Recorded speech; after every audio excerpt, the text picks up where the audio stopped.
the FT. Right. No. We're always AGCing on the linear. Okay? And it's just which value do you use? So if you build one method where you run full MS on the linear, you use the 30,000. If you build a method where you do full MS measured on the FT but trapped in the LTQ, then you use the million ions. Okay? And the linear can hold millions, billions of ions. Okay? Maybe not linearly, we've never tried that experiment. But then we just dump them down in the FT. Okay? So it's not the number of ions that the instrument can hold, it's the number of ions that will give you a good spectra. Okay? The storage capacity of the instrument is millions and billions of ions. The spectral space charge limit to get a decent spectra out is 20 or 30,000 ions for the LTQ, 500,000 to 2 million or so for the FT. Okay? You guys with me? Is everyone with me 100%? Because this is an important concept. You've got to get this down to be able to do these experiments properly. Because I know eventually Art's going to come to you and say, well, what do you think about changing the ion population? If you give him that blank look, he'll have wasted my $12,000 for the week. I won't lose sleep, I hate to tell you. Okay. Cool. Okay, now. So we excite, the ions spiral out to the large orbit. So first they go into that FTICR cell. Right. They're on a line. Yep, because they're doing the Z motion back and forth. Yep. And then at a later time point you provide the excite pulse. Excite pulse through two of those four. Right. Yep. That brings them out. So you're not providing that excite pulse while they're loading into No, no. We bring them in. We wait a few milliseconds. We blow them out to the edges. We detect and Fourier transform. So you want to maximize the radius. So that is what I'm about to mention. That's your third type of FT calibration. So we have the linear calibration. We have 6 calibrations of the FT transmission. We have 6 calibrations of the FT mass. Now we're going to have 6 calibrations of the FT excite. Okay, so the question is, how much voltage do I apply to my 2 green plates? now remind me, these are RF amplitudes. These are RF amplitudes, okay, of a mixed frequency batch. Okay, now, where do I want the ions to go to? What's my goal with excite calibration? Skimming the edges. Because what happens the closer I get to my plates? Not space charge. The more signal I get out. Okay? Because the closer the ions go to the plates, the more electrons they push off the plate, and that gets me a stronger signal. And the stronger my signal, the less our noise is very constant. Electronic noise in this instrument is a constant. So if I can get a big signal and my noise is constant, my signal noise is higher than having a little signal where my noise is big. Okay? So what we do is we first excite them at low voltage and the ions come out and they do this. We measure their intensity. Then we do this. And we want to get them as close to the plates as possible without hitting the plates. So we hit the plates, the ions quench, and they're dead and they're pumped away. So the excite calibration is to figure out how close can we get those masses to the plates without hitting them. Cool? That's in 6 modes. So how many FT calibrations are there total?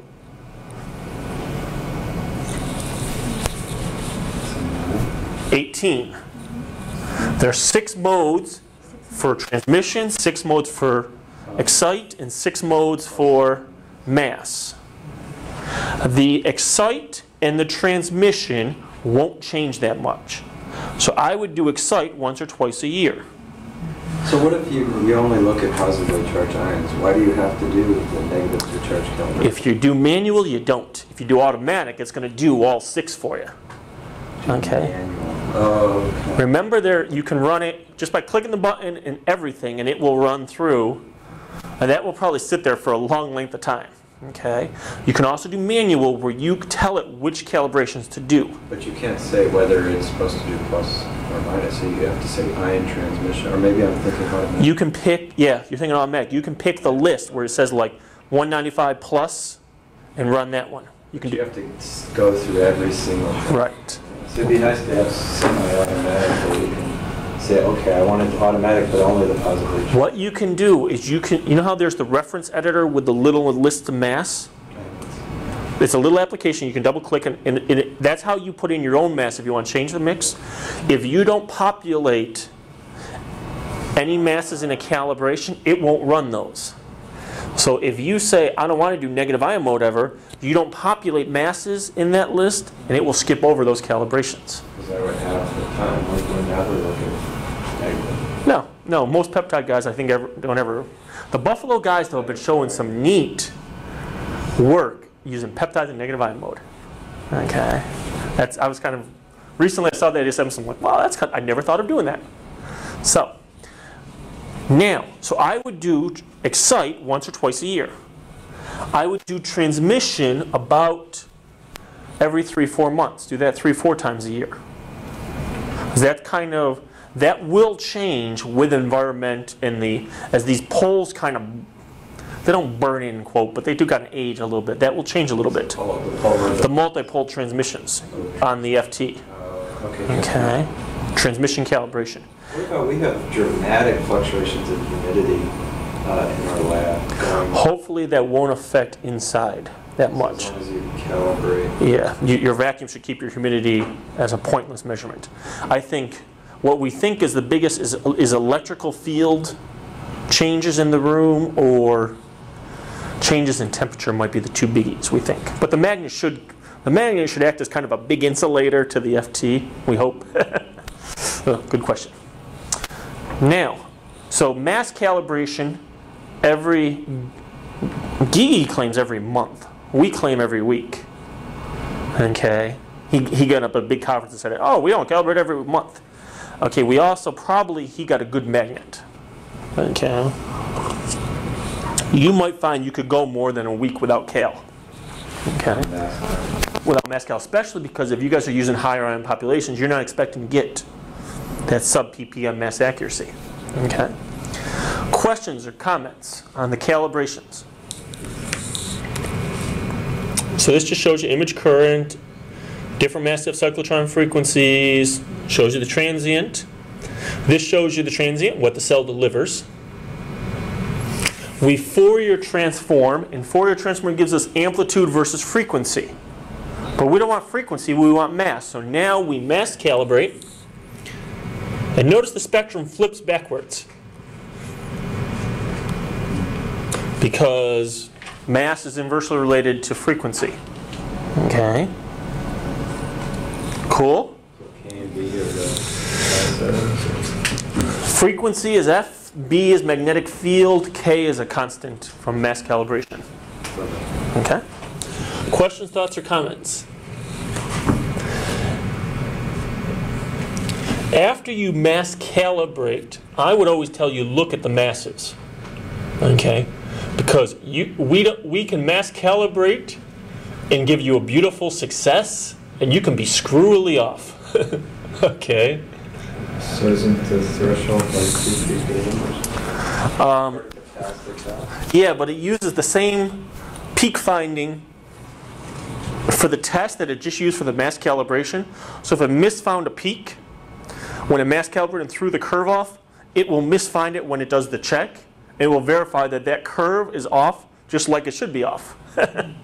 So I always tell people, after mass calibration, pick one high mass and one low mass, and just check it against the table to make sure it's really what you think it is. Okay, just a quick one, a little check. Now, this is an example of a real transient. Okay, so I put it. You guys know ubiquitin, the protein. 8,500 molecular, it's our favorite intact protein in the mass spec world, okay? And that's its transient. And if we Fourier transform it, okay, we get out frequencies. So these are the frequencies in kilohertz, okay? So my low M over Z's, okay, are at high frequencies. Those guys are at low frequencies.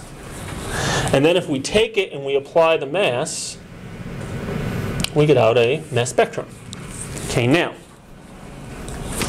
so what I do is I wanted to do a quick thing just so you guys understand the one further concept of Fourier transform, which is the longer you acquire the signal, the higher the resolution you get. Okay, so if I take that ubiquitin and now I just look at the 859, which is the 10 plus peak, okay, here's 12,000 resolution, which is a scan speed of 0.16 seconds.